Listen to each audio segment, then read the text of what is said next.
Good morning, everyone. I've got a couple announcements before we start the program. Next month in February, we'll be talking to Ingrid Gunther. She grew up in Acton, became a nursing student, and then moved to New York City and was there at the height of the COVID. So we'll be talking about that, but also, you know, the newest thing is the vaccination. So we'll be talking to her about how that's going too. So that'll be a month from now. Yeah, she's also a teacher at a couple of colleges down there. So let's start with Lynette Sundquist. She's here today from the Mount Calvary Community Supper. So, Lynette, why don't you start out by, nice to see you without a mask on. That's right, yes, a little different. Yes, it is. And I helped out once at the community supper, and I'll be doing it again later this month. But start out with telling us a little bit about yourself. Well, I've been here in the Boston area for about 3 years now. I've been a member of Mount Calvary Lutheran Church for a couple years, and I started with Mount Calvary Community Supper about a year and a half ago, something like that.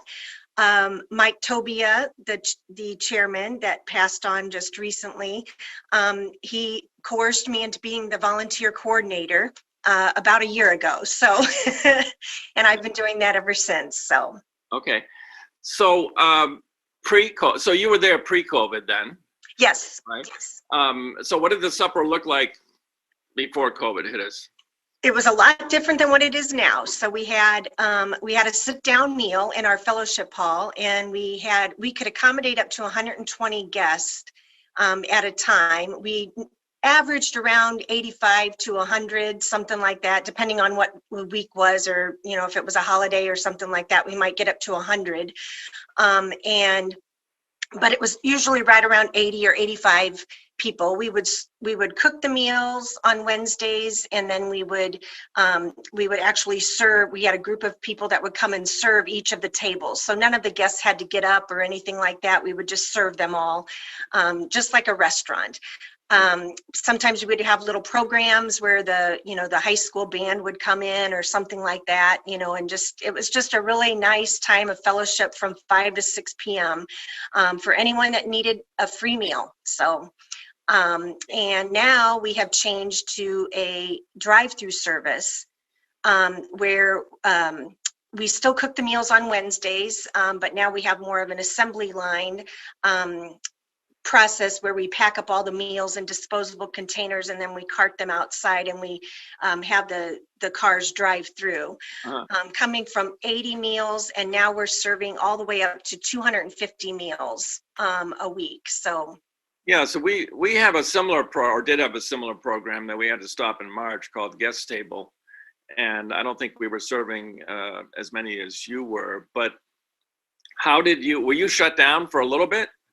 No, we didn't stop, not even 1 week. We rolled right on in. As soon as they told us we couldn't do it inside, that week we worked up this drive-through process, we thought, and we've been tweaking it ever since that beginning part, of how the drive-through process works and how we can get through people, efficiently and things like that. But no, we didn't have any downtime at all. We went right into the drive-through process. So, you couldn't serve inside, but you were allowed, or you figured out how to cook inside. Right. So we usually had a cook staff of about 8 people in the kitchen that would come in and do prepping and things like that. We are limited now to the number of people that we can have in our kitchen. So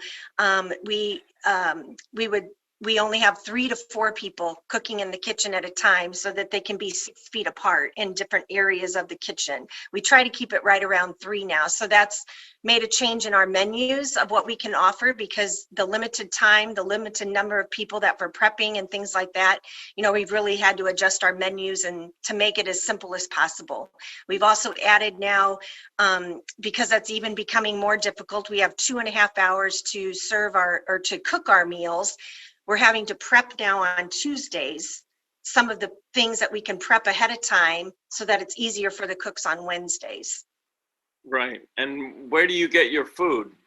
We get most of our food from the Greater Boston Food Bank. And then we get others from, if we need to supplement, from BJ's or Restaurant Depot or Costco or something like that. So, but most of it comes from the Boston Food Bank, and that's how we determine what our menus are going to be, is what we can get from the Boston Food Bank. So, and for those who just joined us, we're speaking with Lynette Sundquist. She's a volunteer head of the Mount Calvery Community Supper in Acton. But I noticed the time that I was there last month that Bluebird Cafe was involved. You get donations from restaurants too? Yep, it's Blackbird Cafe in Acton. Yeah, it's a bird. Yeah, I was close. Yes, we definitely want to support them, though. They have been amazing to us. They started in April, and they were donating once a month. They were donating 200 cheeseburgers to us once a month. And that was one of our meals, that we had. So cheeseburgers, and then we added a hot dog with it. So they had cheeseburgers and hot dogs. They did that April, May, June, July, August, and September. They did those 200 hamburgers each month. And then they changed, and they gave us extra meals in November and in December, where they cooked up an extra meal that we could give to the guests. Yeah. So we get donations from them, and other places that want to help. We're always welcome to, Right, and you're doing this every week. Every Wednesday, yes. Mm-hmm. Wow, and where do you get your clients from, or how do you publicize? We publicize that's Pam Farrell's job, and she publicizes in the Beacon, the Patch, all over the place. We are direct contacts with the Maynard Housing Authority, the Acton Housing Authority, the Council on Aging. She puts it all out there on all over the website. We have a website and Facebook and things like that. So we advertise wherever. Whoever needs a meal, we will give one to. So there's no qualifications or anything. You just show up. And right. Where do you think your clients come from? Your guests? They come from all over. We have a lot that are from Acton and Maynard. I would say a lot of them come from Maynard. We've done just random, just asking random people where they're from and things like that. It seems like a lot are from Maynard and Acton, but we get them as far as from Chelmsford, Littleton, Concord. We don't care where they come from. If they need a free meal, we're going to give it to them. So. And do you have specific associations with certain churches? Is that right? We have we help.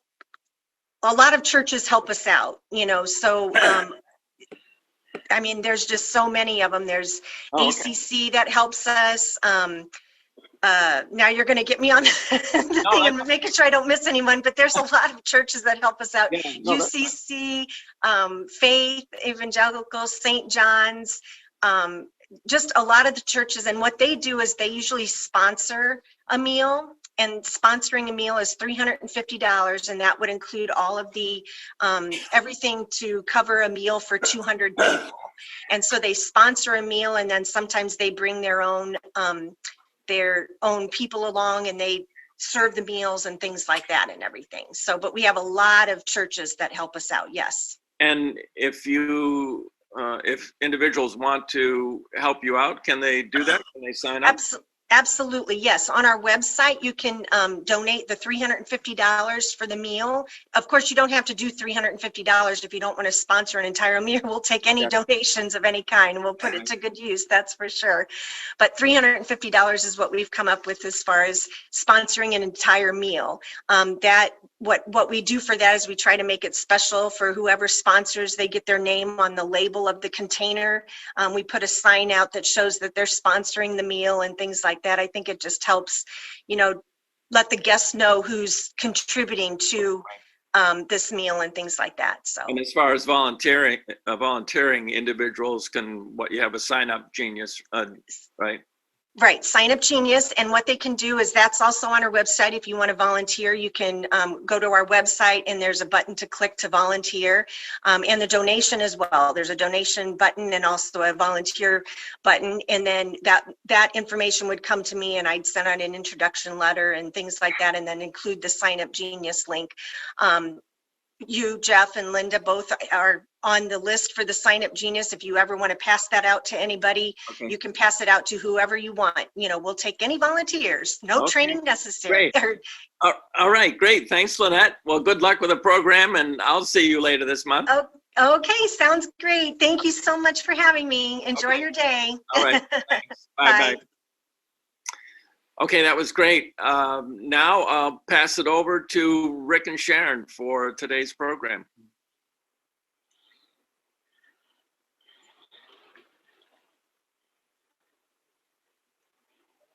Well, great. Well, thank you all for showing up.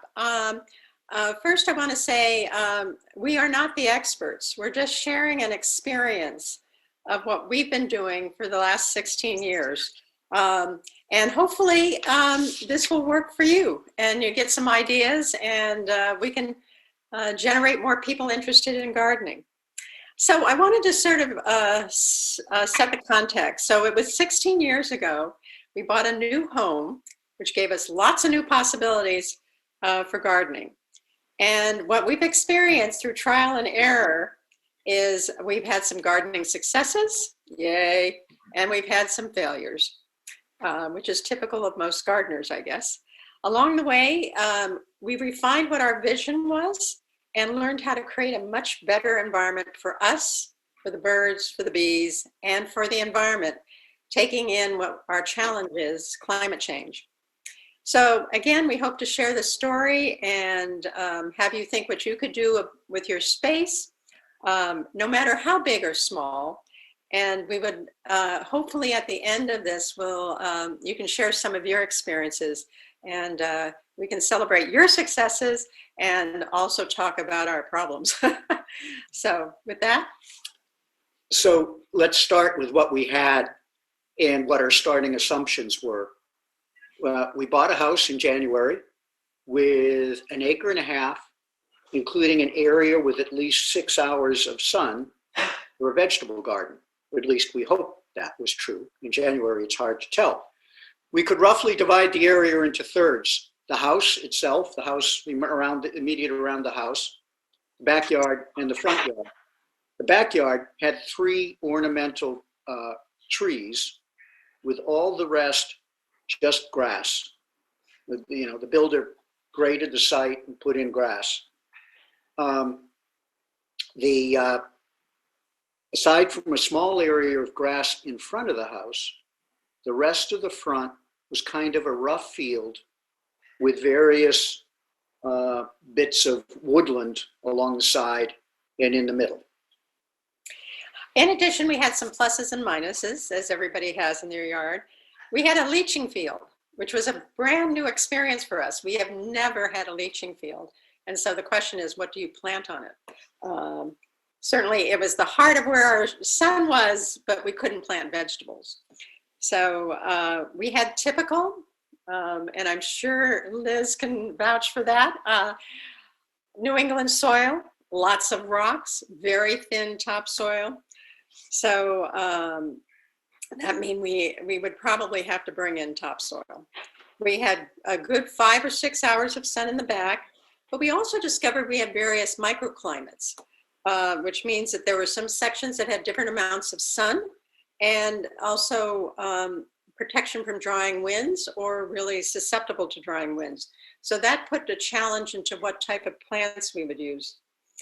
In the front of the property, we learned that it was very wet for part of the year. Technically, it would be called wetlands.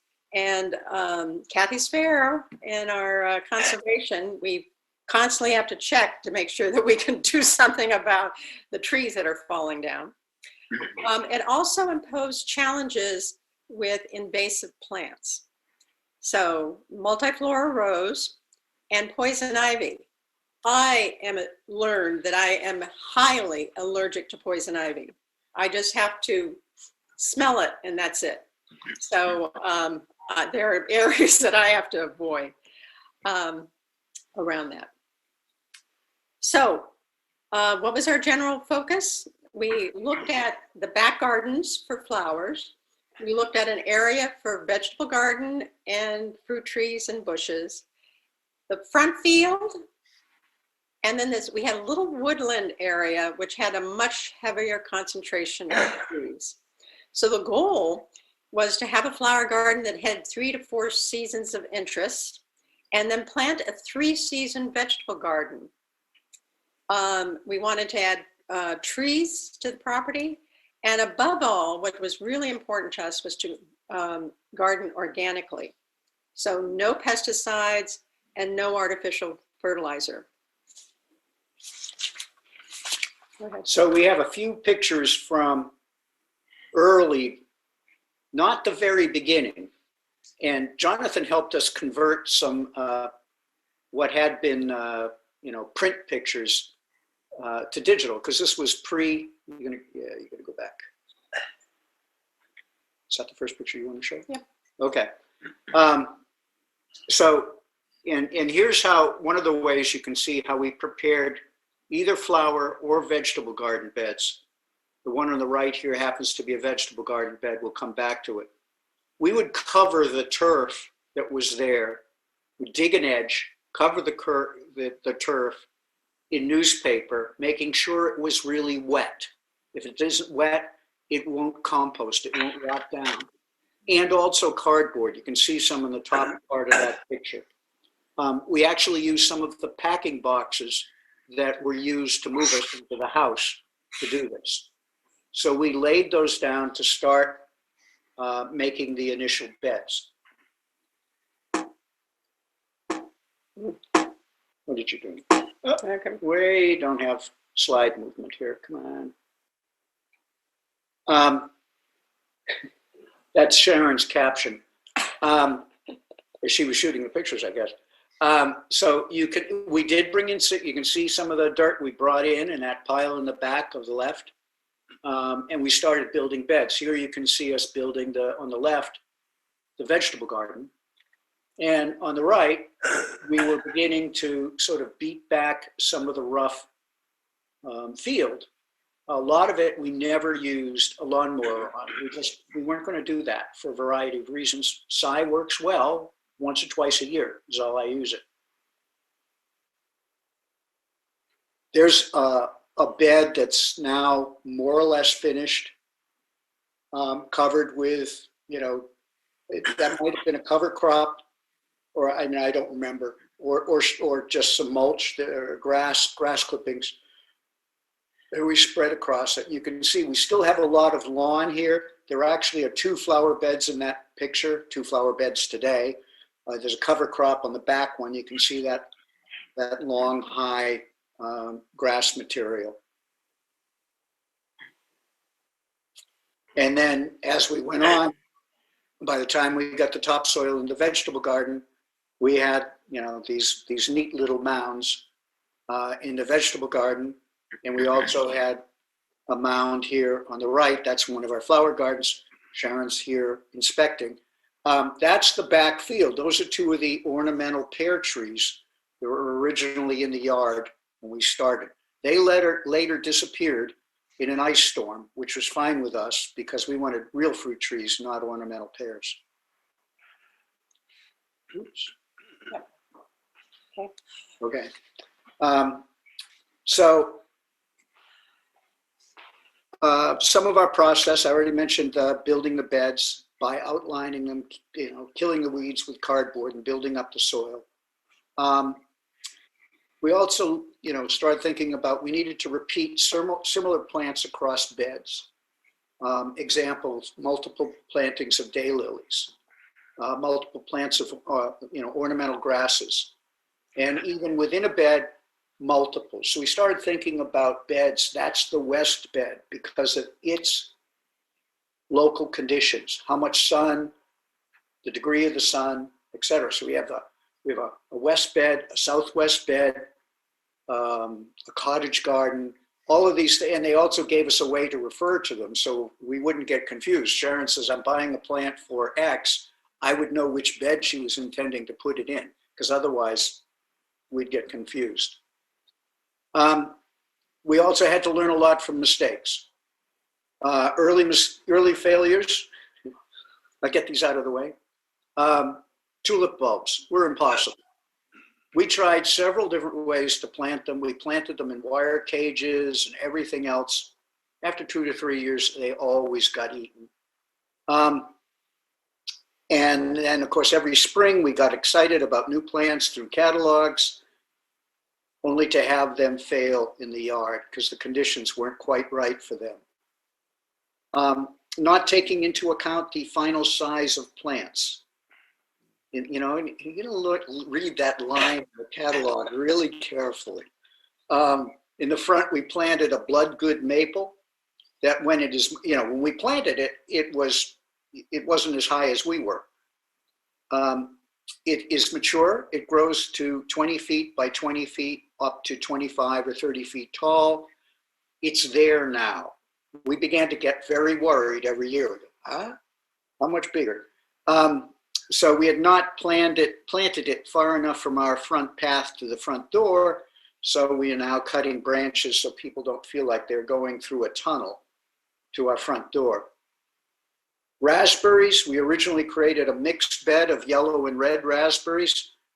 Bad idea. They have different maintenance requirements. And you'd have to, in the fall, when all the leaves are gone, you have to figure out, is that a yellow or is that a red? Nah, it didn't work. We introduced pear and peach trees to our backyard in place of the ornamental pears.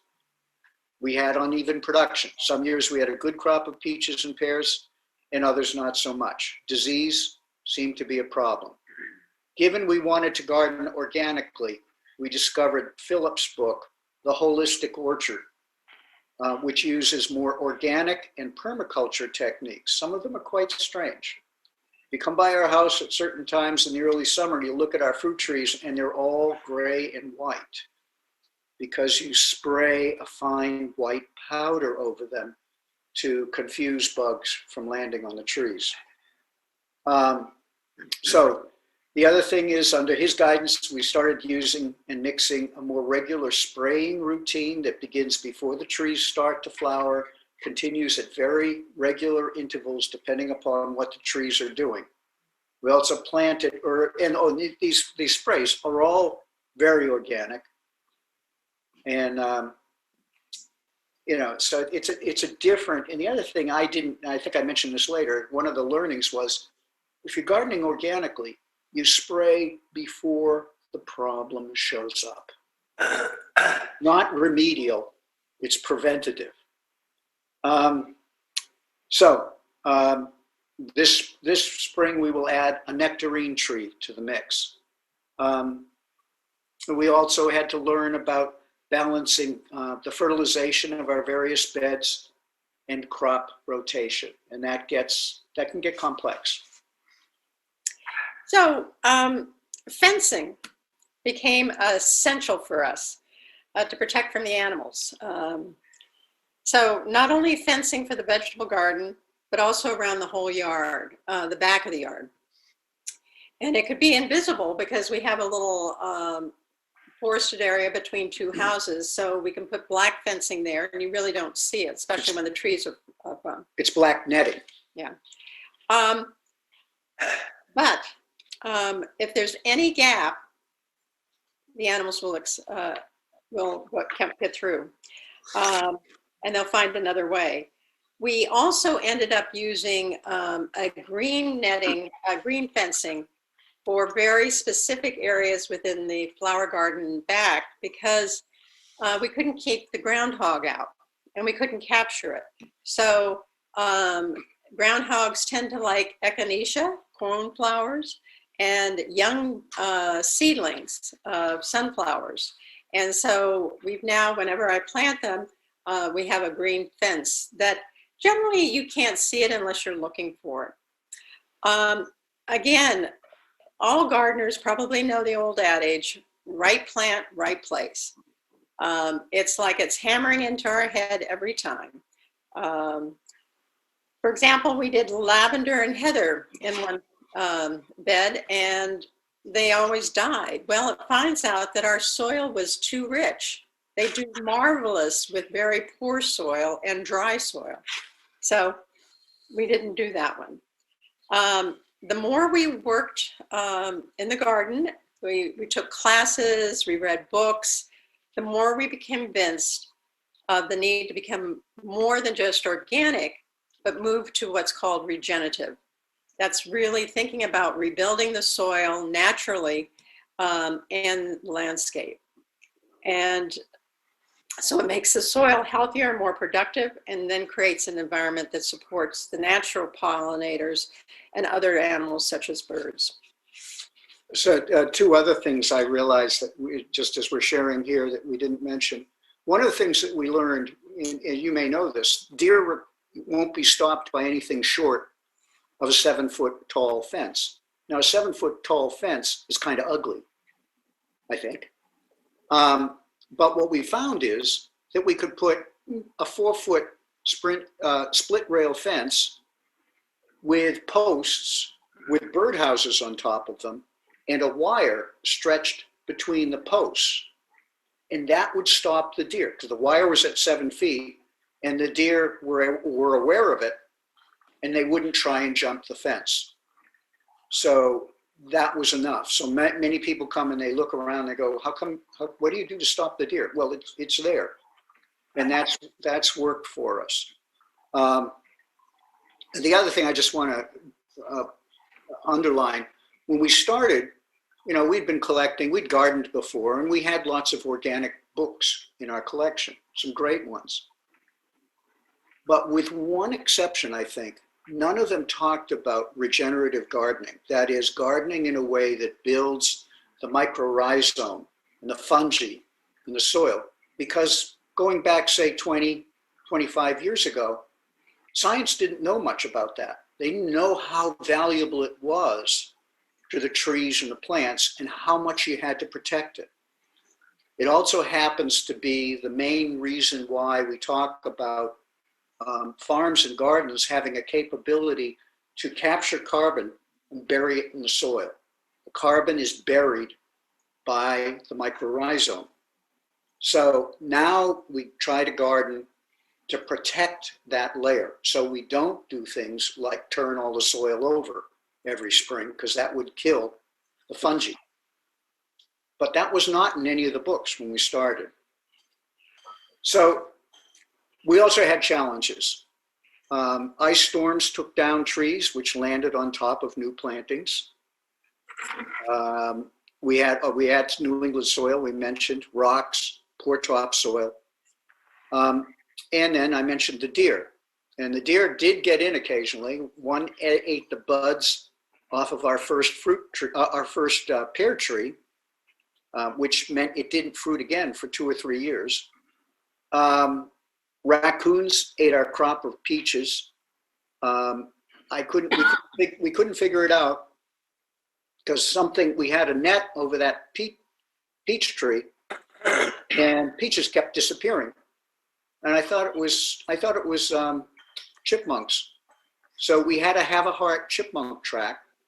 I baited it with peanut butter and put it out under the tree. Next morning, I go out. The trap has been sprung. The bait has been eaten. It's outside of the trap. And inside is a long stick with a little hook on it. What animal was it? In the night. As best I can figure, it was a raccoon, because raccoons are incredibly clever and they have hands that enable them to use tools. I sometimes joke they come with a tool belt on their waists. So they wanted that, they got that, and then they had some peaches for dessert. I mean, next year I've got to figure out something else. So we had mice that took bites out of our winter squash. Chipmunks who like to eat the first early best strawberries and tomatoes. and a continuing battle with a groundhog that loves young sunflower seedlings and so forth. Despite those challenges, here's where we are today, the results. 1/3 of the yard is planted with native plants and trees. 1/3 of the yard is in flower and vegetable gardens. And 1/3 of the yard is where the house and driveway sit.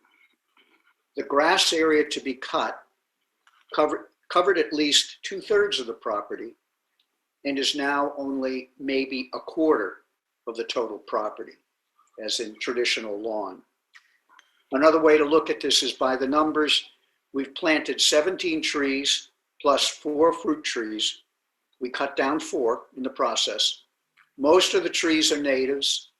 Any future plantings will be native trees, although any tree has benefits for the environment. We developed 9 flower beds and added flowers and bushes around the yard. The vegetable garden is about 1,000 square feet, divided into 17 beds of varying sizes. We added 1.5 beds of blueberries, a half bed each of yellow fall and red raspberries, 3 rhubarb plants, and 3 rotating strawberry beds and 2 rotating winter squash rows. We have 12 rose bushes. Let's get back to share a screen.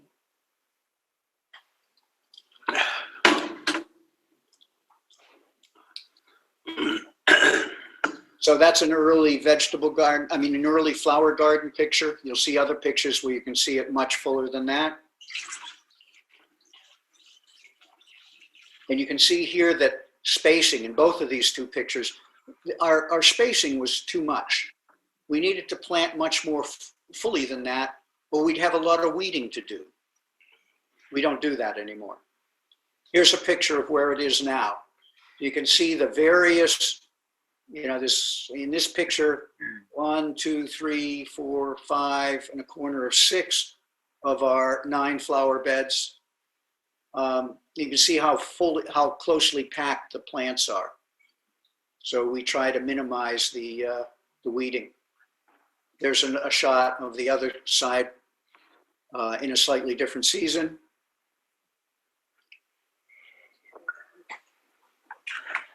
Can I ask a question? Sure. So you said just a few moments ago that you had to pay attention on how big a thing gets, because they might overgrow. But then your pictures are fully, they're all your spaces are taken. So at some point, was it sparser and then they grew in? That's a great question. It varies. We also had, and this will come up later, we had to divide perennials after a while because they multiply in place, which gives you more plant mass, but they don't necessarily like growing that close together, and they gradually get smaller. So you have to divide them and move them around, and that gives you more plants. There were some beds where we put in annuals on a temporary basis just to cover the ground, so we wouldn't have to deal with so much with weeds. But yes, otherwise we had to wait for things to grow in. So after they grew in, do you still use annuals or not? Much less, much less. Mhm.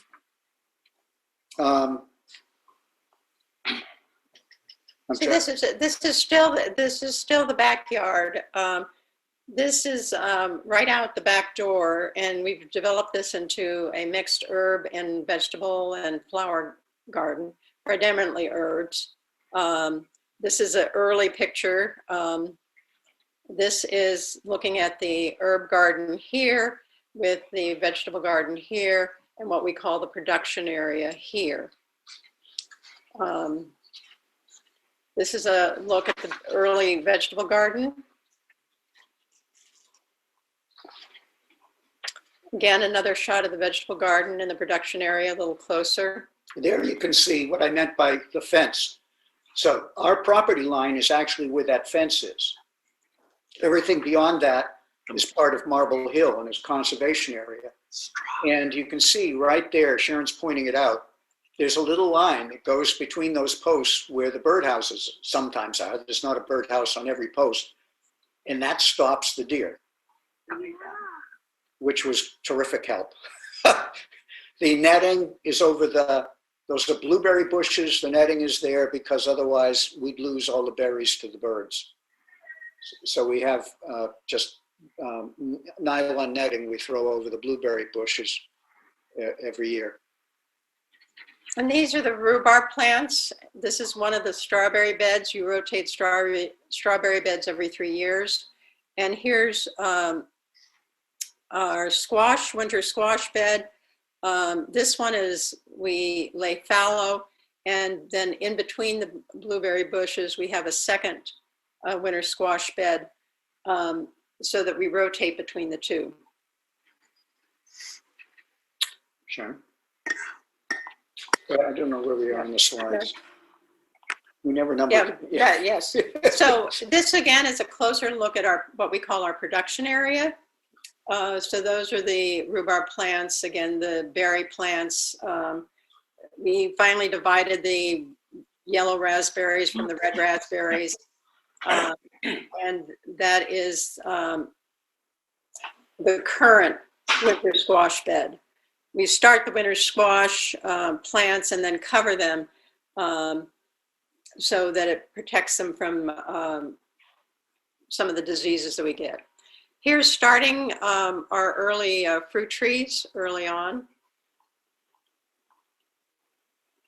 And here's our front forest. One of the ways we learn to maintain that is by creating these little pathways. You see one right in the front. So that gave us a way to think of this area in sections. For a maintenance or a planting, we planted native plants in there, not a lot, but some. And, we could think of, a particular section, a small section of this, what we call the front forest, because the pathways were lined and gave us an area to focus on. And then here's the very front wild field in front of our house. And the only part we mow is what we call our meditation walk. So we've got a circle that goes around it and have planted some natives around it so that we can actually do a meditation walk. And Rick is very good about making sure there's no poison ivy in the meditation walk. So she can walk it too. But this is such, we think of this field as being very important to native wildlife, butterflies, bees, other insects. And we don't cut it down in the fall. We wait until mid-spring. If any areas do need to be cut down, and I go down with a scythe if there's a lot of small trees growing up, because I'm trying to keep it as an open field. And but by leaving the plants through the winter, it provides shelter to insects. And then right in front of our front door, we created a little Japanese garden. So we put stones, and these are miniature hostas. And that's one of our bonsai.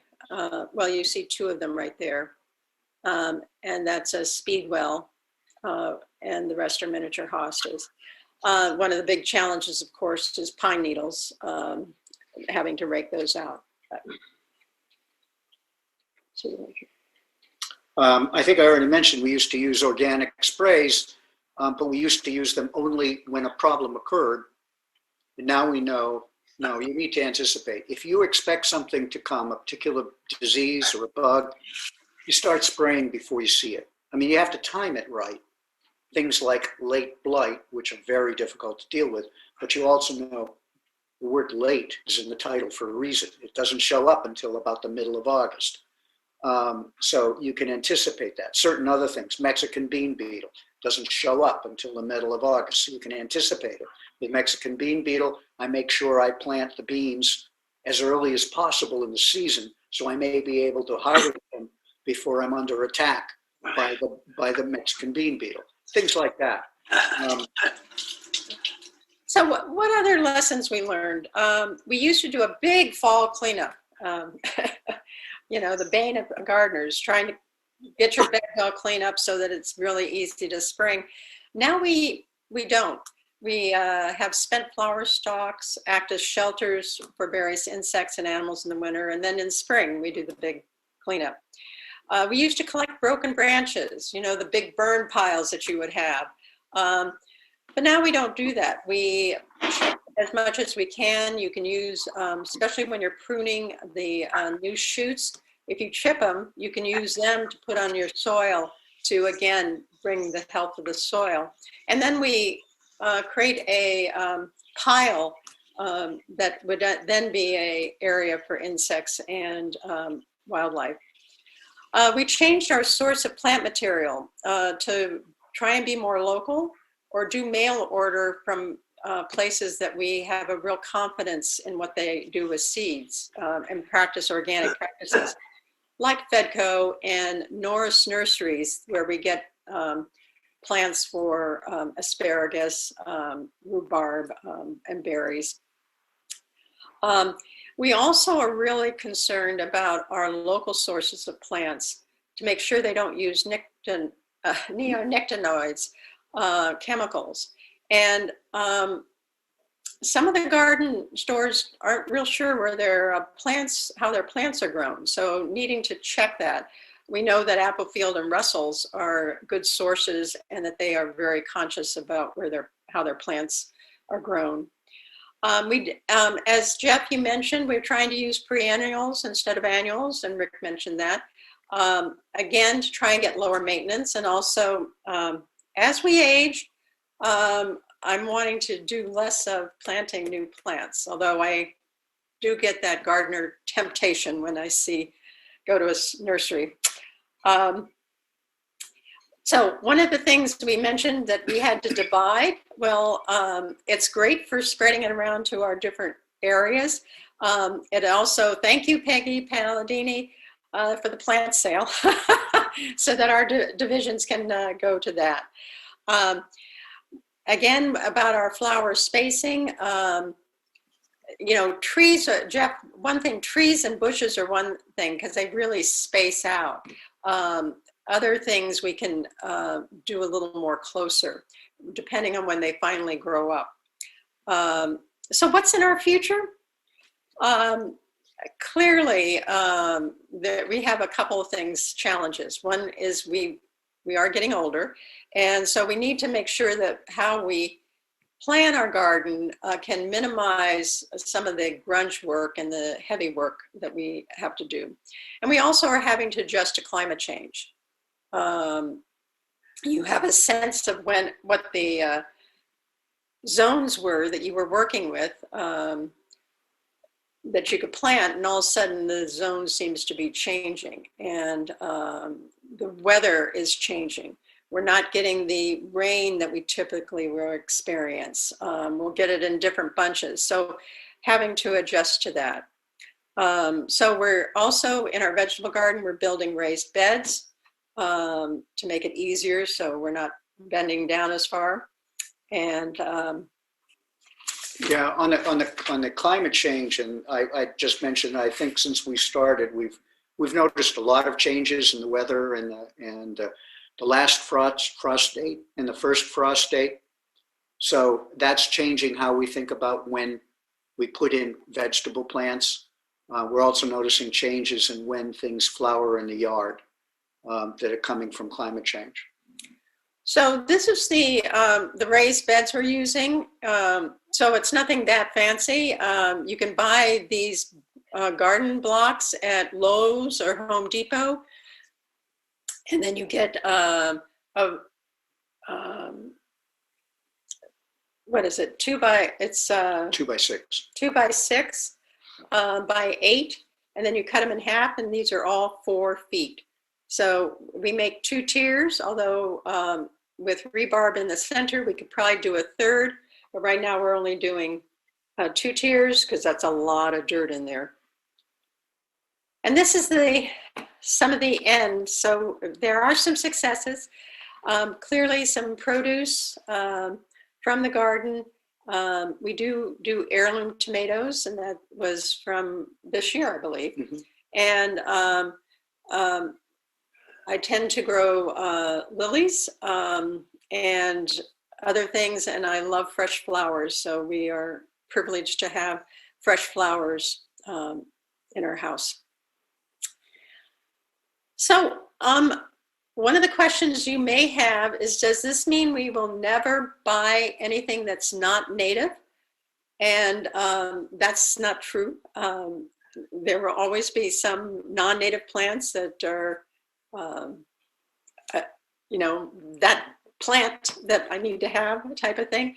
But we will be primarily going natives, and especially in the front field and in other areas which we've really designated as natives. One of the differences between natives and non-natives is simply what wildlife and insect life they support. The native plant always supports much more local species than a non-native. A non-native may support, say, one or two kinds of butterfly or something or other, maybe. But the native plant, many, many more, because they've had a chance to adapt to that plant and use it as a food source or whatever they need over a millennia. A non-native is completely strange, and they don't know how to deal with it. So we'd like to turn it over to you, and love to hear about your experiences or questions that you may have for us, or I'll throw it open. I have a question. Sure. When in the beginning, when you were first putting down the newspapers, do you have to worry about the ink going into the ground? No, I don't think that's a problem anymore. Maybe my understanding is, if you go back 25 or 30 years, especially with colored Yep. ink, it could have been an issue. But today, my understanding is no, that they don't use that kind of process anymore. So you're just using essentially the paper, the newsprint paper, and the print is, the ink is not a problem. Oh, thank you. But I still don't use the color supplements or anything like that. It just doesn't break down as well anyways.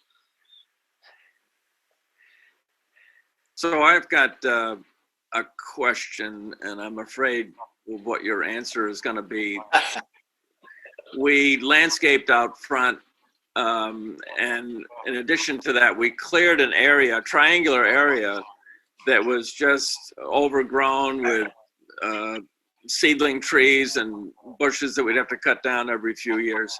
So we cleared that out and put chips and leaves over it, and we're going to be gradually planting it. We've got 3 high bush blueberries there now, and that's about it. But then I got the idea of, gee, could we, in the center of this, there's 2 high trees there, so there's pretty much sun, planting maybe some squash or big plants like that the grandkids will get a kick out of watching grow too. But I'm not interested back there to put any fencing. So we've got groundhogs, we've got chipmunks, squirrels, and bunnies. So what would be the least amount of effort you could put in, and what could you plant out there that would be productive? Well, Ellen Kisslinger gave me a tip a couple of years ago, which has worked pretty well. We got some short fence stakes, they're the kind that are maybe 3 feet tall, and some of the plastic garden netting, black plastic garden netting. And we put those stakes in it. We run this garden netting around it. It's not very visible. Yes, you can see it, but it's only, waist high. It's not the kind of fencing that you would say, oh, well, they could burrow under it, they could chew through it. But generally speaking, they don't. she said that she'd learned, and as far as I can tell, it's true, that the woodchucks will come up to it and they'll sort of push on it, and they don't like, it's kind of, it's not very firm, and it, maybe their claws get caught in the netting or something. So they don't bother. So you put that up when your plants are beginning to develop and becoming of risk, which could be quite early in the life of those plants, because they'll come in and they'll eat the leaves even on small plants. And you can move it if you've got squash and the squash vines begin to run. You can move the fence, and then you can take it down in the winter. But the other thing is, so we did that process for one of our squash beds, and then they started to run, and we moved it out, and they started to run again. And so finally we took the whole thing down. And we did get some winter squash. We did get little bites out of the squash. They were tasting it. But those were the field mice. And what Rick did is we have old candles, and he melted some wax over those little marks, and that has worked fine in terms of keeping the squash over the winter. And we still have some of that squash that we haven't eaten yet. So that's something that could be done. I noticed you didn't cover up any of the rhubarb. Is that because it's not too popular?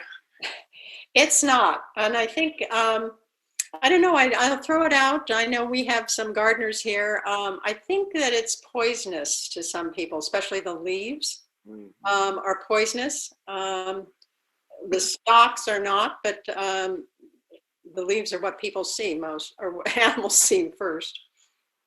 Oxalic acid. So it actually tastes very bitter and sour too. So you wouldn't want to eat it. From experience? Well, other things have oxalic acid in them also. Okay. Sorrel, like sorrel has oxalic acid, and if you can eat that, right? Right. It has a very distinctive flavor that you really wouldn't want to eat too much of that. Well, I make soup out of it.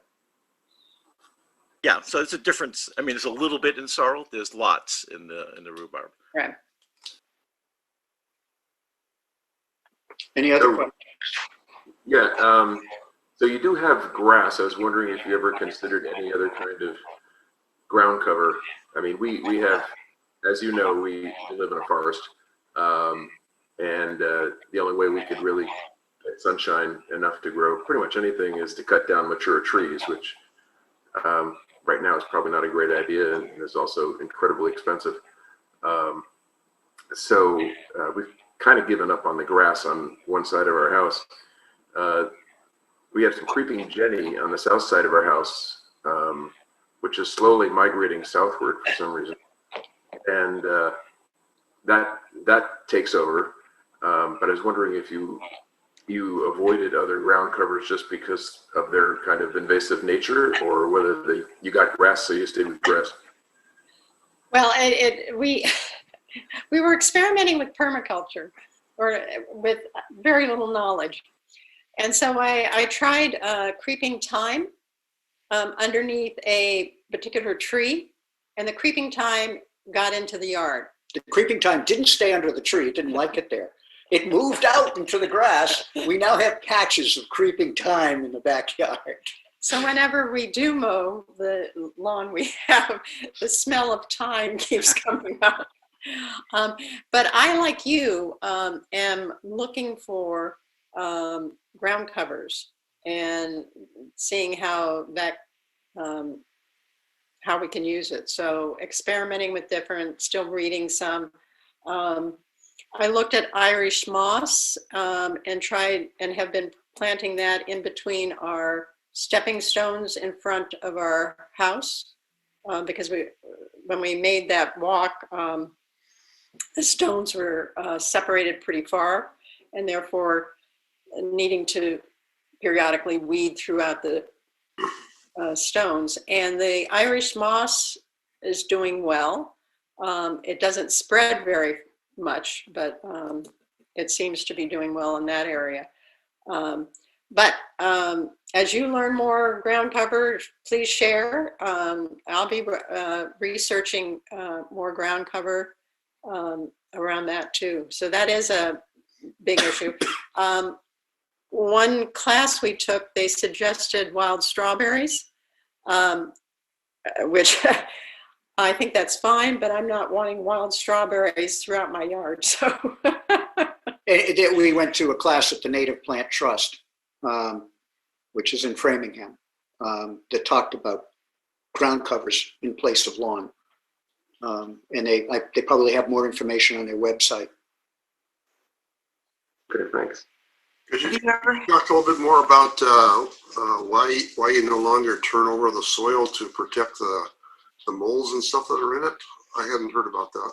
Yeah, that's what I mean. That's relatively new research. it's called no-tilling. Well, it's called no-till agriculture, and it's being promoted for farms too. But it's because of the research that's gone on in the last several decades that talks about the fungi, the mycorrhizome that exists in the soil, in undisturbed soil. It actually turns out, one way to understand it is while we used to think that it was plant roots that absorb the nutrients to feed the plant. Actually, the plant roots do pick up water, but they're really there to anchor the plant. In terms of the nutrients, those are provided by the mycorrhizome, these essentially invisible fungi, bacteria, and other things that live in healthy soil, which feed carbon and other needed minerals. They prepare it and feed it to the plant. It was what made, a small digression, it's what makes something like the American farmland so rich originally. It was that centuries or millennia of undisturbed grassland that built up the soil. It wasn't just dead plant matter, it was the mycorrhizome. Once we started plowing it, we basically kill a lot of that mycorrhizome. Not completely, but now we in many places we plow it every year. And so every year is a big setback. And so to make up for that, we add chemicals. Well, you could do a lot of what we need to do without the chemicals. And there are new gardening, commercial gardening practices where they talk about, rather than plowing the field, you use a kind of a slit plow that just opens up the earth, say maybe 2 inches, and enough that you can come along behind and put in the seed and let it grow up without turning the whole ground over. I mean, when I started, good gardening practices were things like double dig, where you'd take the whole top layer of soil off and you'd bury it under the soil layer below it. It didn't make any sense. From a mycorrhizome point of view, that makes, in the current science, that's absolutely the wrong thing to do. I've got to run. I got another Zoom meeting, but this has been great. Thank you all so much. Thank you for coming. Thanks, Dave. I actually have a question about toads and snakes. I have way too many snakes and a dwindling number of toads, and I want to encourage the toads. Any advice? Get a hawk. Get a book? Hawk. A hawk, oh. There you go. And that will take care of the snakes? Might. That would be I don't know. I see the snakes in our yard. The toads, I have a hard time keeping track of. I mean, they show up, they come and go, and I never know how many are in the garden. The snakes I see all over the yard, and some years there's quite a few, and other years hardly any. And I think that's based on how hard the winter is. Oh, okay. Because they've got to make it through the winter. Well, so do the toads. But no, I don't. Okay. It's interesting because when you watch the movie Big Little Farms, So it's this cycle of Yeah. getting predators that then balance out the thing. And when we're out of balance, that's when one population starts reproducing and excelling, and then it becomes a problematic. One thing I wanted to follow up with Rick is that to learn more about it, there's that movie called Kiss the Ground, and there is a book that goes with the movie. And Kiss the Ground also goes into depth about that whole how to build healthy soils and regenerative farming. You're going to hear more about it in the state because they're going to, I hope, we're going to start promoting more legislation that encourages farms and farmers to use regenerative approaches for the sake of the atmosphere, basically, carbon drawdown. So I had two questions. One about the flower bed design. How did you do that? Well, I'll let you answer that, and then I'll ask my second question. Well, really interesting. When we were first going at it, Rick is the designer. He basically doesn't want any square shapes. So we did this amoeba type of area and planted and thought about 4 sort of amoeba type shapes. And we outlined them with a garden hose. So don't have to get a lot of big root rope or anything. Garden hose just fine, and outlined it, then changed the shape a bit, and then based on that outline, edged it. And so in the back, that's what we did. And then after the 4 beds, I'm constantly thinking of how I can minimize the grass. So then I added a rose bed up top, then a circle bed in the center, and then another bed in back. And now we've got another bed, 2 more flower beds I've added. One's in the front and one's in the on the side. So we didn't come back to the problem of planting on a leaching field. The flower beds are on the leaching field. And what we learned, as long as you use herbaceous plants, those plants which die down every winter, they don't have deep roots.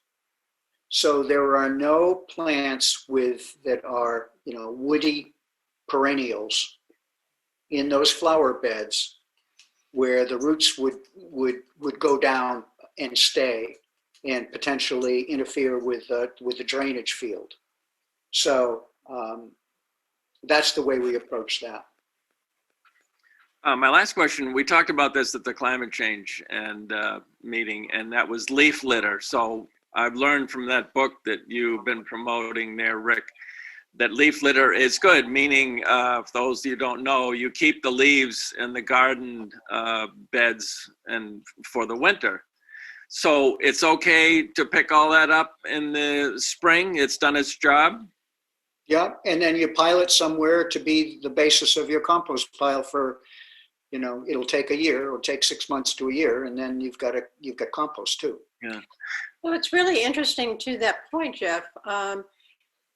What I do is I mow the leaves in the fall, and then because we bag everything, I dump the leaves onto our vegetable garden beds because it breaks them up, and then they will decompose faster. So we don't leave the leaves on the grass because that would kill the grass over the winter. Well, I'm embarrassed to say that I have a leaf shredder in my shed for the last 3 years, and because it has a small gas engine, it and I don't get along very well, so I haven't used it. But one last question. I said I'd have 2, but this is the third one. Poison ivy. How does Rick eradicate that? I try to spot it. I haven't been able to eradicate it from the whole yard. I try to eradicate it from the areas where we're most likely to go. So for example, that path, I'll remove poison ivy from that area. If I see a poison ivy plant near the edge of the vegetable garden, because some bird dropped a seed the previous fall, that'll be gone in a minute. Or we've seen it in the rose, all of a sudden one will appear in a rose bed. So I go after those that are in a dangerous location. I use usually gloves and a plastic bag and a trowel, and I try and just plain dig it up and get it out. I used to use a little bit, very carefully, of spot herbicide. I try not to do that at all anymore. I mean, you know, the commercial herbicide is persistent and it's just so dangerous. You know, we should never use it. So I try not to ever use it anymore. I know that some other people in conservation settings, we'll talk about. One of the other ones we didn't mention is somewhere in the last 10 years, we all of a sudden got a bittersweet bush. We never had bittersweet before. And we're still working on getting, so we keep cutting it down, cutting back. It's in a place where it's almost impossible for us to ever get the roots. So all we can do is just keep cutting it down, cutting it back. Maybe it'll get tired and give up. Don't know. Okay, any more questions? Is Roundup a bad guy still? Yeah. Yeah, Roundup is Agent Orange. Don't use it. Okay. All right, well, thanks very much, Rick and Sharon. It was a great show. Thank you. And we'll see you all hopefully next month. Bye-bye. Have a good day. Bye-bye.